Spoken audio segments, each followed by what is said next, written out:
The 6th of June 1944, dawn on Omaha Beach. The first light of dawn broke over the English Channel, turning the gray waters into a sheet of cold steel. Major Thomas Bennett, an American officer with the 29th Infantry Division, checked his watch for the third time. The date was the 6th of June 1944, and the plan that had been rehearsed for months was about to unfold. From the deck of the USS Samuel Chase, the soldiers could see the distant coastline of Normandy, France. The cliffs loomed over the beaches like ancient guardians, dotted with bunkers, machine gun nests, and artillery positions. Allied intelligence had painted a map of German defenses in sharp detail, but nothing could fully prepare them for the reality of the assault. In the landing craft, the air was thick with tension and the smell of diesel fuel. Private James O'Connor wrote in his diary later, "The sea was calm, but I could feel the storm waiting on the shore. Every man was silent, eyes forward, hearts pounding. At exactly 6:30, the first wave hit the water. Machine gun fire from the cliffs shredded the air, bullets striking the steel hulls with deafening clatters.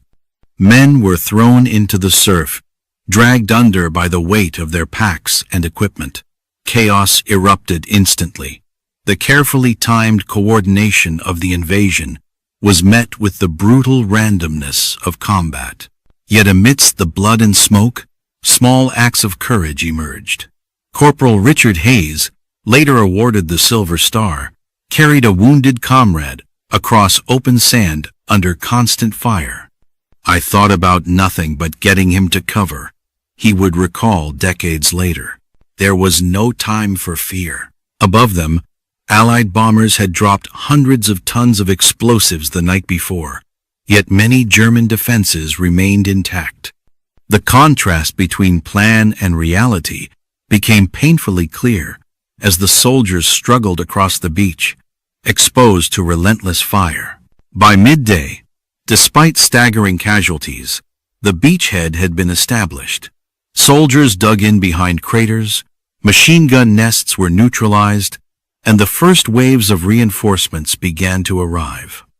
The human cost was immense, thousands of lives lost in hours. Yet the operation had succeeded in its initial objective. Allied forces had landed on the shores of occupied France. That night, as the smoke settled over Omaha Beach, the surviving soldiers wrote letters home, etched in hurried ink on damp paper. Lieutenant Henry Martin wrote, "We are here, alive, and fighting. I have seen the worst of war, and I have seen men rise above it. Tomorrow will be harder, but we have taken the first step toward freedom." The invasion of Normandy was not just a military operation.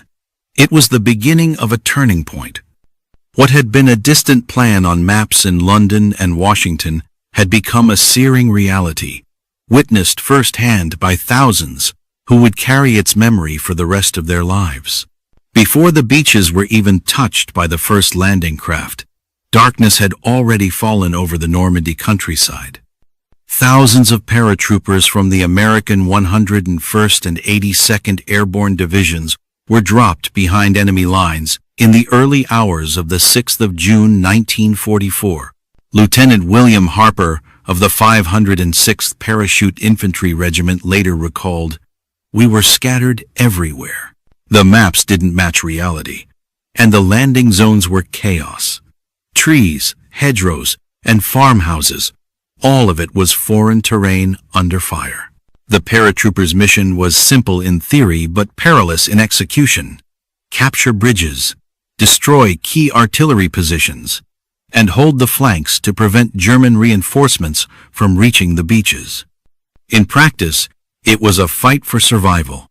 Parachutes tangled in trees, soldiers landed in marshes, and enemy patrols quickly discovered the scattered men. Private Daniel Reynolds wrote in his journal, "I hit the ground running, and the next thing I knew, a German sentry was staring at me. I fired. He fired. I ran. Everything after that was a blur."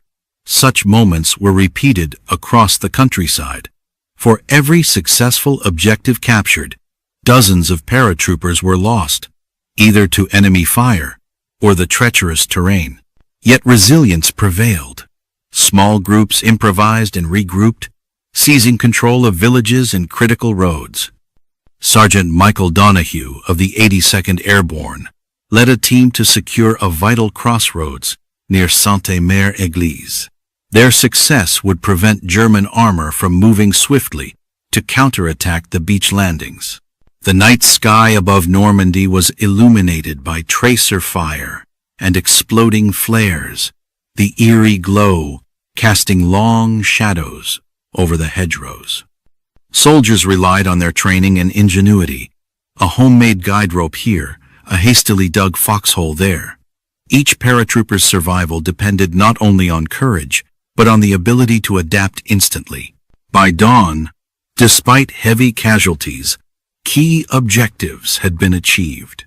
Sainte-Mère-Église, the first town liberated by American forces, became a symbol of paratrooper resilience. Private Reynolds later wrote, "We had landed in chaos, but by morning, we had turned disorder into purpose. We were holding the line, and that line would protect thousands on the beaches." Meanwhile, the scattered troops also bore witness to the brutal cost of war. Entire units were wiped out within minutes of landing. Fields and hedgerows were littered with the fallen. Yet the paratroopers' courage and adaptability would prove crucial, buying the beach landing forces precious time to establish their foothold. The paratroopers' mission illustrated a broader truth about D-Day. Victory was not a single moment, but a tapestry of coordinated courage. Each small success behind enemy lines amplified the larger invasion, undermining German defenses and sowing confusion across the occupied region. By the end of June 6, Normandy had changed forever. The beaches were secured, paratroopers had held their positions, and the road to liberation was open. But the cost had been staggering, and the full campaign to push inland would test every ounce of Allied strategy, endurance, and humanity. The beaches of Normandy were only the beginning. As dawn broke on the 7th of June 1944, Allied forces faced a new and deadly challenge: the Normandy countryside itself. Unlike the open fields and beaches, the French bocage, thick hedgerows, sunken lanes, and scattered farmhouses became a natural fortress for German defenders. Colonel Richard Thompson of the 4th Infantry Division later described it as a landscape designed by the devil himself for ambush. Hedge after hedge concealed German machine guns, anti-tank positions, and hidden mortar teams. The Allies had expected resistance, but the density of the terrain amplified every danger. Infantry units advanced slowly. Every hedgerow was a potential death trap. American soldiers learned quickly that tanks were virtually useless against the hidden German positions. Sergeant James Harris wrote in a letter home, "We can see the enemy, or think we do. Then a bullet comes from nowhere. The hedgerows are alive. It's like fighting ghosts." Engineers and tank crews innovated on the fly. Sherman tanks were modified with rhino tusks, steel prongs welded to the fronts to pierce hedgerows and allow infantry to advance. Even so, every foot of progress cost lives. Platoons were decimated, and entire companies could vanish in minutes under concentrated fire. One infamous engagement occurred near the village of Saint-Côme-de-Mont. Lieutenant Arthur Reynolds recounted, "We approached the village under cover of darkness, but the Germans had set up machine guns in every corner, behind walls, in barns. By the time we reached the outskirts, half our men were down. Every step forward was a struggle against unseen fire. Yet the Allies pressed on. Coordination between infantry, tanks, artillery, and air support was crucial. Bombers from the 8th Air Force targeted German fortifications, while naval guns from ships offshore provided a rolling barrage. Still, the Germans adapted quickly, dispersing and repositioning to exploit every advantage. The casualty rate was staggering. By mid-June, the 1st and 4th Infantry Divisions had suffered thousands of casualties. Medics worked under constant fire, saving lives in conditions that defied imagination. Lieutenant Colonel William Harper, recalling the chaos, wrote, "We buried the dead as fast as we could, treating the wounded between firefights. Every moment was a battle against both the enemy and exhaustion. Despite the losses, progress was made. Villages were captured, roads cleared, and key intersections secured. The relentless push inland demonstrated the Allies' growing mastery of combined arms tactics. Every hedgerow taken was a small victory, a testament to training, determination, and the will to survive." The fighting in Normandy also revealed the psychological strain of the campaign. Soldiers witnessed friends fall, civilians cower in fear, and the horrors of war up close. Private Robert Klein wrote, "I never imagined war would feel like this. The enemy is invisible until it isn't. You live 1 minute at a time, hoping the next doesn't kill you." By the end of June, the Allies had established a tenuous but expanding beachhead. The bocage slowed the advance, but it could not stop it. German defenses were strong, but the sheer weight of Allied firepower, manpower, and logistical support began to tip the scales. Normandy would remain a deadly puzzle for months. Every hedge, every lane, every village would become a battleground. The initial landings were only the opening act. The real test lay ahead, in the relentless struggle to break out from the beaches and drive toward liberation. By the 7th of June, 1944, the Allies had secured a fragile foothold on the beaches of Normandy. Yet the city of Cayenne, a strategic hub for roads and supply lines, remained in German hands. Capturing it would prove far more difficult than storming Omaha or Utah Beach. Cayenne was essential for Operation Overlord. Its capture would allow the Allies to advance eastward, link the beachheads, and secure vital routes for men and matériel. Field Marshal Bernard Montgomery ordered the British Second Army, alongside Canadian forces, to seize the city within the first week. What followed was a grinding, month-long struggle that would cost thousands of lives. The Germans were well prepared. Elements of the 21st Panzer Division and veteran troops of the 12th SS Panzer Division defended Cayenne. They dug in behind hedgerows, fortified villages, and heavily mined approaches. Every street, every bridge became a choke point. Lieutenant Colonel Heinrich Vogel, a German officer defending the city, later recalled, "We knew the Allies would come. We knew they were strong. Every corner, every building was a trap. We made them bleed for every step." The first major assault came on June 9, with British and Canadian units advancing along a 12-mile front. Tanks, infantry, and artillery worked together, but the bocage's complexity slowed the attack. Sherman tanks were vulnerable to Panzerfausts, while infantry were exposed to machine gun nests, hidden in hedgerows and farm buildings. Air support was decisive, yet indiscriminate. RAF typhoons roared over the battlefield, unleashing rockets on German positions. The city itself became a graveyard of buildings and civilians caught in the crossfire. Historian Stephen Ambrose later described Cayenne as a city almost entirely destroyed before it was liberated, a testament to both German tenacity and Allied determination. End quote. By mid-June, the Allies made little progress. Frustration grew among commanders. Montgomery insisted on methodical advances, avoiding rash attacks that could lead to massive casualties. Meanwhile, American forces, still consolidating their beachheads, watched from the west as the British and Canadians were locked in deadly combat. Casualties mounted on both sides. Stretcher bearers and medics risked their lives daily, ferrying the wounded from the front lines. Sergeant William McAllister of the British Army described the scene. "The screams, the smoke, the mud, it never ends. Every day you wake and wonder who will be gone by sunset." Despite these horrors, the Allies slowly gained ground. Villages like Villers-Bocage, Evresis, and Tilly-sur-Seulles were captured at great cost, but each victory revealed the resilience and ingenuity of German defenses. They counterattacked relentlessly, often at night, using small units to strike at weak points and vanish before reinforcements could respond. The battle demonstrated the evolution of warfare. Allied combined arms tactics, integrating infantry, armor, artillery, and air support were tested to their limits.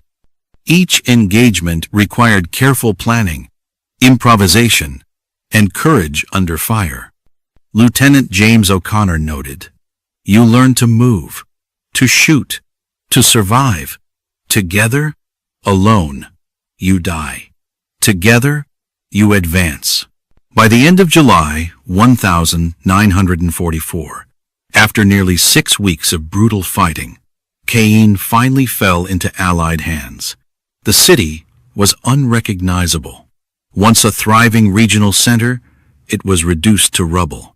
The German defenders retreated to prepared positions further east, but the fall of Caen opened the way for Operation Cobra, the breakout from Normandy that would change the course of the campaign. The battle for Caen highlighted the ferocity of the German defense, the complexity of terrain warfare, and the patience required for a modern military advance. For the Allied soldiers, it was a lesson in endurance, teamwork, and the staggering human cost of war. Every captured building, every cleared road was a small victory carved out of months of blood, mud, and courage. By late July 1944, the Allied front in Normandy had stagnated. The Bocage country hedgerows, sunken lanes, and fortified villages had slowed every advance. Casualties were high, and progress seemed painfully slow. The Allies needed a decisive action to break the German lines and push into the French interior. That plan became Operation Cobra, the long-awaited breakout from Normandy. General Omar Bradley, commanding the U.S. First Army, orchestrated the operation. The goal was simple in theory: punch through a narrow sector of German defenses near Saint-Lô, create a gap, and allow armored divisions to sweep south and west. In reality, it was a perilous gamble. The Germans had anticipated an offensive, and their elite divisions were dug in, ready to counterattack. The first phase began on the 25th of July, 1944, with an unprecedented aerial bombardment. Over 1,500 heavy bombers, B-17 flying fortresses, and B-24 Liberators rained thousands of tons of bombs on German positions. The destruction was immense. Trenches, machine gun nests, and fortified farmhouses were flattened. Yet the bombing was not without cost. Due to navigation errors, some bombs fell short, striking American forward positions and causing friendly casualties. Despite this, morale remained high. Soldiers could see the walls of German resistance crumble under the relentless assault. Once the bombardment cleared, infantry units advanced. Tanks rolled forward, supported by artillery. German defenders fought tenaciously, but the shock of the bombing, combined with relentless Allied pressure, broke their cohesion. Saint-Lô fell after days of street-to-street combat, though the city itself was left in ruins. Civilians had fled or perished in the crossfire, a stark reminder of war's human toll. Operation Cobra revealed a dramatic shift in the dynamics of battle. Mobility replaced attrition. With the German front breached, Patton's Third Army surged through the gap, exploiting the chaos. Columns of Sherman tanks, trucks, and infantry advanced faster than the retreating Germans could respond. Within days, towns that had been fortified for weeks fell with minimal resistance. The psychological impact on German soldiers was severe. Many units, already exhausted from weeks of fighting in Normandy, began to disintegrate. Feldwebel Klaus Richter of the 352nd Infantry Division noted in his journal, "The ground opened beneath us. We fought, but the Americans flowed around us like a river. Retreat became survival. Command fell apart. Hope vanished." Operation Cobra also demonstrated the growing effectiveness of Allied combined arms warfare. Air support, artillery, armor, and infantry were coordinated like never before. Communication improvements, including portable radios and forward observers, allowed for rapid responses to German counterattacks. The Allies were learning from every skirmish, turning mistakes into lessons for the next engagement. By early August, the breakout had produced dramatic results. The U.S. First Army advanced tens of miles in a single week, liberating towns, securing bridges, and cutting German supply lines. German forces in Normandy were increasingly isolated, and their ability to mount organized resistance collapsed. Hitler's orders for rigid defense clashed with reality. Units disintegrated, and commanders were powerless to stop the retreat. The success of Operation Cobra set the stage for the liberation of Paris. With the German front shattered, Allied forces could sweep across northern France, moving from defensive battles to strategic advances. Normandy had been won not just by brute force, but by planning, coordination, and an understanding of modern warfare's demands. For the Allied soldiers, Cobra was both relief and revelation. Months of grueling combat in the hedgerows were over. The cost had been high, thousands of casualties, but the breakthrough proved the strategic value of patience, preparation, and overwhelming firepower. Historian Max Hastings later wrote, "Operation Cobra was the pivot. It transformed a slow, bloody slog into a campaign of liberation. The Germans could no longer dictate the tempo. The Allies, once pinned, now dictated the pace of victory." By the end of August 1944, the German army had lost Normandy. The Allies had momentum, and Europe's liberation was underway. Operation Cobra became a textbook example of how careful planning, overwhelming firepower, and relentless execution could transform stalemate into decisive victory. It marked the beginning of the end for German occupation in France. By late August 1944, the momentum from Operation Cobra had transformed the Allied campaign in France. German defenses had crumbled, and Paris, the symbolic and strategic heart of France, lay in the path of advancing forces. For 4 years, the city had endured occupation, its streets patrolled by German troops, its citizens living under fear and oppression. Now, liberation was imminent. The Free French forces, under General Charles de Gaulle, coordinated with advancing Allied units, emphasizing both military and political objectives. De Gaulle understood that the liberation of Paris had to be more than a battlefield victory. It had to signal the restoration of French sovereignty and national pride. Allied planners, including General Dwight D. Eisenhower, initially hesitated to allow a direct assault on the city, fearing potential destruction and civilian casualties. Yet, local resistance movements had already mobilized, and the uprising was inevitable.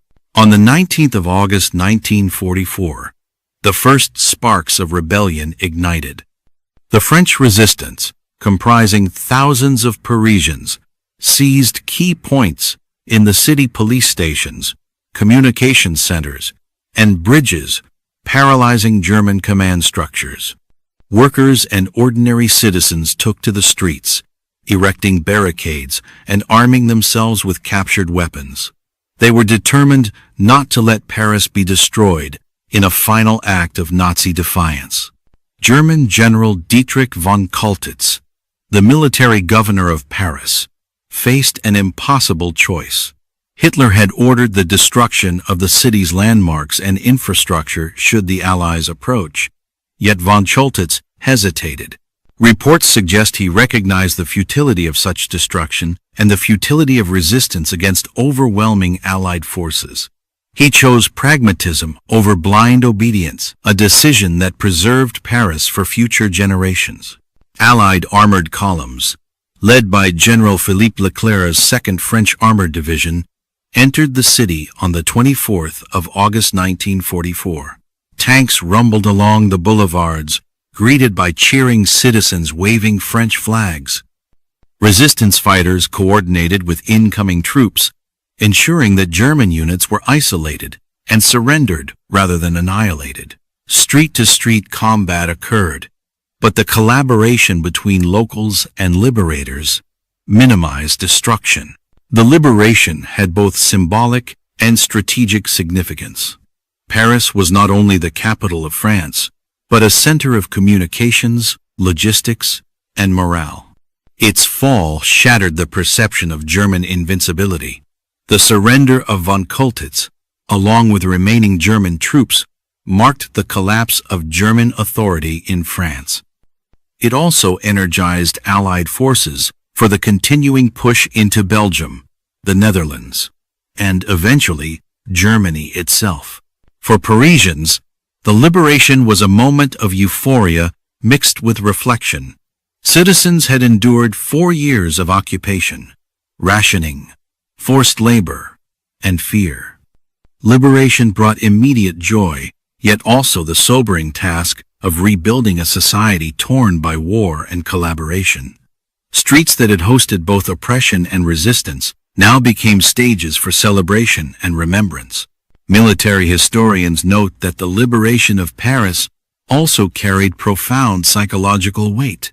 For German soldiers, witnessing the Allies entering a major European capital with minimal resistance exposed the fragility of their extended occupation. For the Allies, it validated months of planning and demonstrated the strategic value of coordination between conventional forces and resistance movements.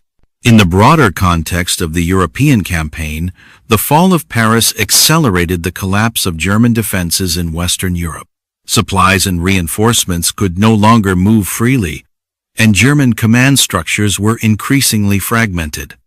It marked a transition from slow attritional warfare to mobile operations, as Allied forces now had access to Paris's infrastructure, including rail lines, roads, and communication networks, facilitating rapid advances toward the Rhine. The liberation of Paris also had profound political consequences.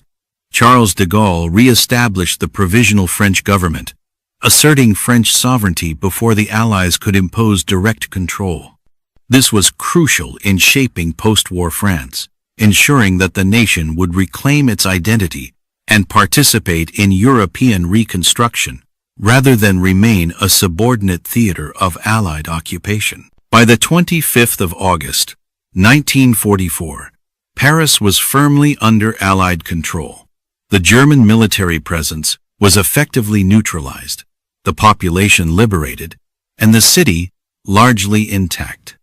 For the Allies, the victory was both operational and psychological. They had demonstrated the capability to reclaim occupied territories, coordinate with local forces, and preserve civilian life, where possible, a stark contrast to the devastation of previous campaigns. The fall of Paris symbolized the beginning of the end for Nazi occupation in Western Europe. German forces, now retreating toward the German frontier, faced relentless pressure from multiple directions. The liberation of the city became a rallying point, boosting Allied morale and demonstrating the tangible results of strategy, planning, and coordination. For the French people, The liberation was the beginning of a long journey toward recovery, justice, and restoration. For the Allies, it was a clear signal that the Nazi grip on Europe was weakening, that the path to Germany was open, and that the war's outcome, though far from decided, was increasingly tipping toward victory. In September 1944, the Allies launched one of the most audacious and controversial operations of the Second World War, Operation Market Garden. Conceived by British Field Marshal Bernard Montgomery, the plan aimed to bypass the heavily fortified Siegfried Line and strike deep into the German heartland, ending the war by Christmas 1944. It was a daring combination of airborne and ground forces, a gamble that would test Allied logistics, coordination, and nerve. The operation consisted of two intertwined components. Market involved the largest airborne assault of the war, with paratroopers dropped behind enemy lines to capture key bridges across the Netherlands rivers and canals. Garden was the ground offensive, a rapid advance of armored units along a narrow corridor, designed to link up with the airborne forces and push into northern Germany. The ultimate goal: seize bridges over the Maas, Waal, and Rhine rivers, opening a direct route into the Ruhr, Germany's industrial heartland. On the 17th of September, 1944, over 35,000 Allied paratroopers descended from the skies. British, American, and Polish units landed in towns like Eindhoven, Nijmegen, and Arnhem. Initially, the drop succeeded in capturing several key objectives, but the operation's ambitious timeline soon ran into unforeseen complications. Communications, failures, unexpectedly strong German resistance, and logistical bottlenecks slowed the ground advance. At Arnhem, the critical northernmost bridge over the Rhine, the British 1st Airborne Division faced overwhelming German forces. The plan had assumed minimal opposition, but unknown to the Allies, two SS Panzer divisions were resting in the area. The paratroopers were quickly encircled, cut off from reinforcements, and subjected to relentless counterattacks. For 9 days, they fought heroically, holding parts of the city and the bridge, despite dwindling supplies and mounting casualties. Elsewhere, the operation had mixed results. Bridges at Eindhoven and Nijmegen were captured, allowing the ground forces to advance. However, delays and unexpected German resistance prevented the linkage of airborne and ground units at Arnhem. By the 25th of September 1944, the British forces at Arnhem were forced to withdraw. The bridge remained in German hands, and the plan to cross the Rhine and penetrate Germany was effectively halted. Despite its ultimate failure, Operation Market Garden revealed the extraordinary courage and resilience of Allied troops. Paratroopers endured isolated conditions, fierce urban combat, and shortages of ammunition and medical supplies, yet they fought with determination. Their sacrifice became legendary, symbolizing both the daring ambition and the harsh realities of war. The operation also highlighted the limitations of intelligence and planning. Montgomery had underestimated German capabilities and overestimated the speed of the ground advance. Reliance on a narrow corridor left advancing forces vulnerable to ambush and counterattack, illustrating the dangers of bold, high-risk strategies in warfare. For the Dutch population, Market Garden was both a hope and a heartbreak. Towns like Arnhem witnessed intense urban combat, with civilian casualties and property destruction marking the liberation efforts. On the 16th of December 1944, the German army launched its final major offensive on the Western Front, the Battle of the Bulge, known in Germany as the Ardennen Offensive.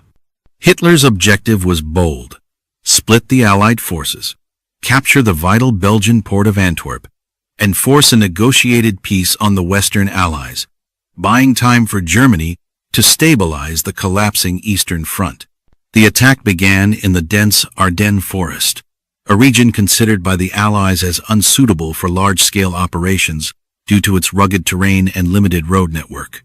Exploiting the element of surprise, the Germans amassed nearly 250,000 men, 1,000 tanks, and 1,500 aircraft, while maintaining strict radio silence.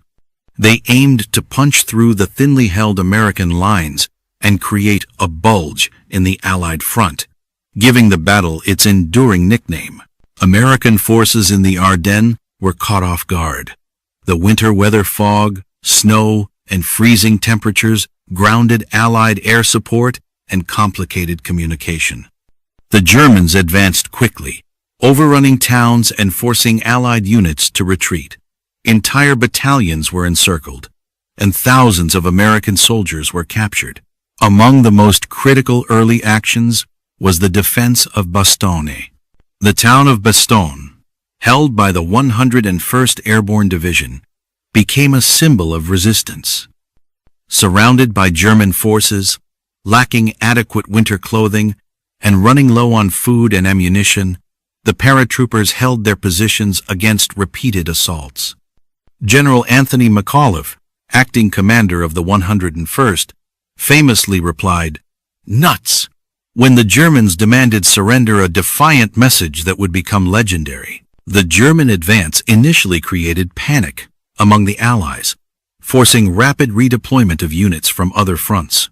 However, the Allies' superior logistics and ability to bring in reinforcements began to slow the German momentum. Supply lines were stretched, and the harsh winter conditions strained troops on both sides. German fuel shortages prevented tanks from exploiting breakthroughs, while American reserves gradually stabilized the front. Air support returned as the weather cleared in late December, allowing the Allies to launch devastating air attacks on German convoys and supply depots. These attacks crippled the mobility of the German advance and marked a turning point in the battle. Allied artillery and armored units counterattacked, gradually reducing the bulge and reclaiming lost territory. By the 25th of January 1945, the battle was effectively over. German forces had suffered catastrophic losses. Over 100,000 troops killed, wounded, or captured, and nearly 1,000 tanks destroyed. American forces endured around 89,000 casualties, but had successfully blunted Hitler's last major offensive in the West. The Battle of the Bulge was significant for several reasons. It demonstrated the resilience of American forces in extreme conditions, the importance of logistics and air power in modern warfare, and the limits of German strategic capabilities by the late war. Civilians in Belgium and Luxembourg suffered greatly, with towns destroyed, homes burned, and thousands displaced. Yet, the determination of Allied troops, particularly at Bastogne, remains an enduring example of courage under fire. On the 6th of June 1944, the largest amphibious invasion in history began. D-Day, known to the Allies as Operation Overlord. The beaches of Normandy, France, became the stage for a battle that would turn the tide of World War II in Western Europe. The plan was audacious. Over 156,000 Allied troops, American, British, Canadian, and Free French forces, were to land on a 50-mile stretch of heavily fortified coastline.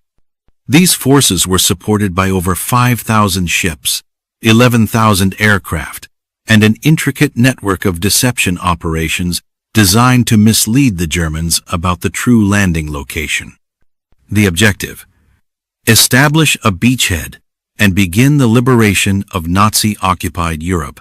The German defenses, part of the Atlantic Wall, stretched from Norway to the French-Spanish border. In Normandy, the enemy had fortified beaches with minefields, steel obstacles, and concrete bunkers. The Germans, confident that the invasion would come at Pas-de-Calais, had dispersed much of their armored divisions, leaving the defenders at Normandy relatively weaker but still deadly. The assault began before dawn, with paratroopers and glider troops dropped behind enemy lines to seize key bridges, disrupt communication, and prevent German counterattacks. Many units faced confusion, scattered landings, and intense enemy fire, yet their courage and quick adaptation paved the way for the main invasion. At 6:30, the first waves hit the beaches. On Utah and Omaha beaches, American forces faced extreme resistance. Omaha Beach, in particular, became infamous for its intense casualties. Cliffs, machine gun nests, and artillery created a deadly gauntlet. Despite losses, small unit leadership and determination allowed the soldiers to secure footholds, moving inland and linking with airborne units. The British and Canadian forces landed on Gold, Juno, and Sword beaches, encountering heavy opposition but achieving their objectives more quickly. The coordination between naval bombardments, air support, and infantry was critical. Though imperfect, many landing crafts were damaged or delayed, yet soldiers pressed forward under fire, showing extraordinary resilience. Air superiority played a decisive role. Allied bombers and fighters attacked German positions, transportation lines, and reinforcements, limiting the enemy's ability to respond quickly. Despite poor weather and heavy anti-aircraft fire, air power was a force multiplier, turning the beaches from potential slaughter into a tenuous foothold. By nightfall, all 5 beaches had been secured, though casualties were severe.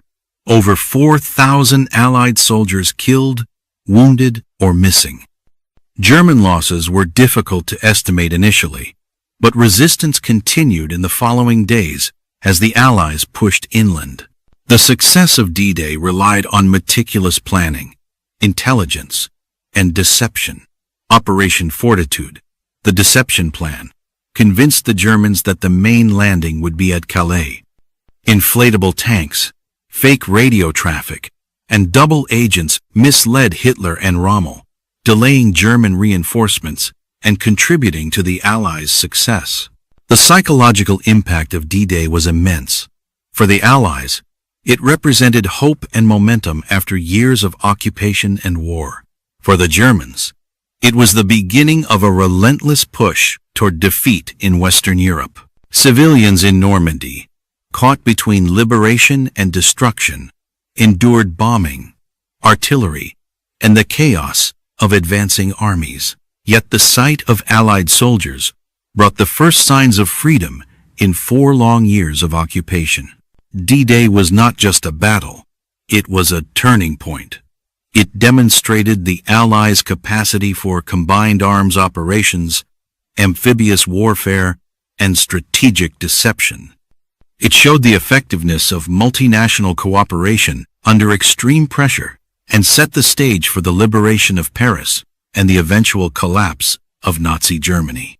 By early 1945, the Second World War in Europe was reaching its decisive conclusion. German forces, once dominant across the continent, were now fighting on 2 collapsing fronts. In the West, the Allied armies pushed across France and Belgium, crossing the Rhine and advancing toward the German heartland. In the East, the Soviet Union's Red Army moved relentlessly westward, reclaiming vast territories and closing in on Berlin itself. The situation for Germany was catastrophic. Continuous bombing had destroyed much of its infrastructure, and fuel shortages crippled both the Luftwaffe and mechanized divisions. Civilians faced starvation, air raids, and mass displacement. Yet, despite the inevitable defeat, Adolf Hitler refused to surrender, demanding that his remaining forces fight to the last man. The final Soviet offensive, the Battle of Berlin, launched in April 1945, was the final and bloodiest engagement on the European front. Over 2.5 million Soviet troops, supported by 6,000 tanks and 7,500 aircraft, encircled the German capital.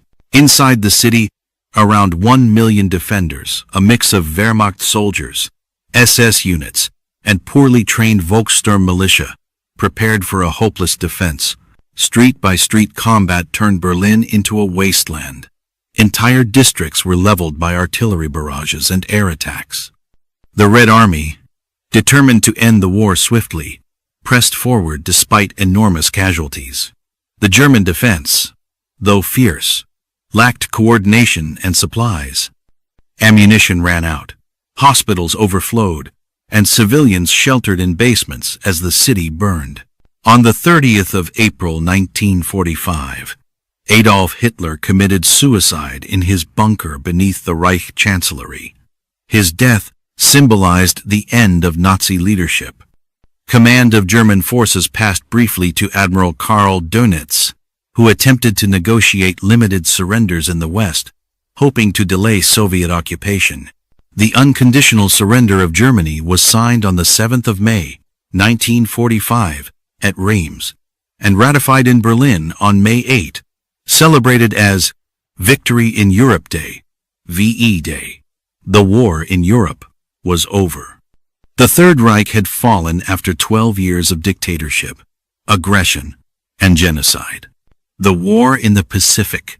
Even as Europe celebrated peace, the war continued in the Pacific.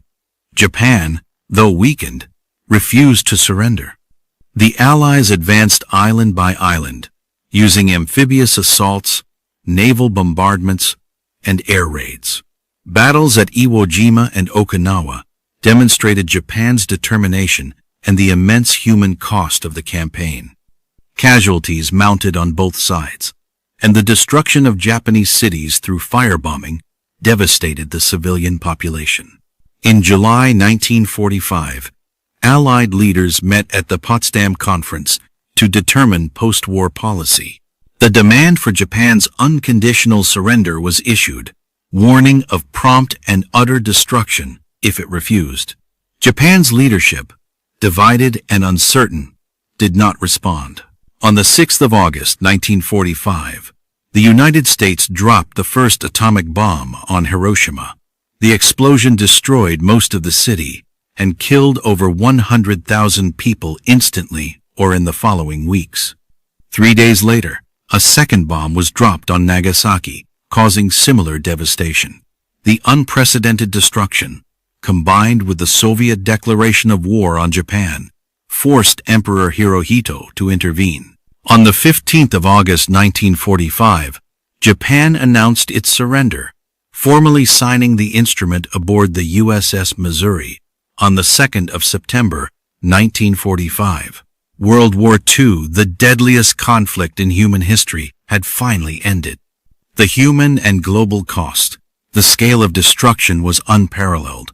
Over 70 million people perished, soldiers, civilians, and victims of genocide. Entire cities were reduced to ruins. The Holocaust had claimed the lives of 6 million Jews, along with millions of others targeted by the Nazi regime. Europe was physically and morally devastated. Economies collapsed, nations were divided, and millions were displaced. The aftermath demanded global reconstruction.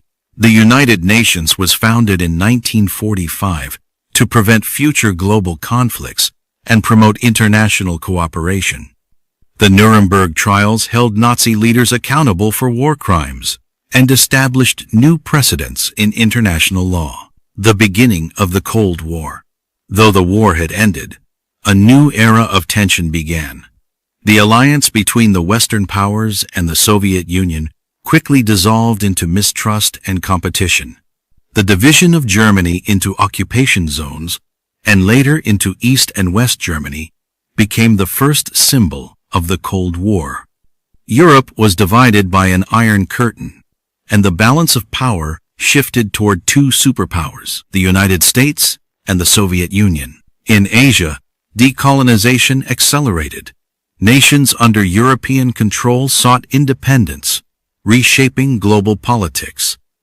The use of atomic weapons introduced a new age of warfare, one defined by deterrence, ideology, and technological rivalry rather than direct confrontation. The legacy of World War II. World War II reshaped the modern world. It destroyed empires, gave birth to new nations, and transformed the global order. The conflict advanced science, medicine, and technology, yet also exposed humanity's capacity for destruction. From the ruins of war emerged institutions designed to safeguard peace. The United Nations, NATO, and the European community, each shaped by lessons learned from 6 years of total war. For millions, the war's end brought liberation and mourning in equal measure. Cities rebuilt from rubble, families searched for missing loved ones, and veterans returned home forever changed. Memorials, cemeteries, and museums stand today as reminders of sacrifice, resilience, and the high price of freedom. In the decades that followed, historians, survivors, and nations struggled to understand the war's meaning. It was not merely a contest of armies, but a clash of ideologies, tyranny against democracy, oppression against liberty. The outcome defined the moral and political trajectory of the 20th century.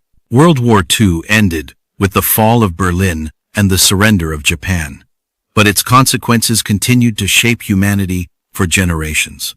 The war demonstrated the extremes of human cruelty and courage, destruction and innovation. It united nations against a common threat and left behind lessons about power, responsibility, and the enduring need for peace. From the beaches of Normandy to the ruins of Hiroshima, from Stalingrad to Berlin, the echoes of World War II remain, reminding us of a time when the fate of the world hung in balance, and of the millions who paid the ultimate price to secure the freedom that followed.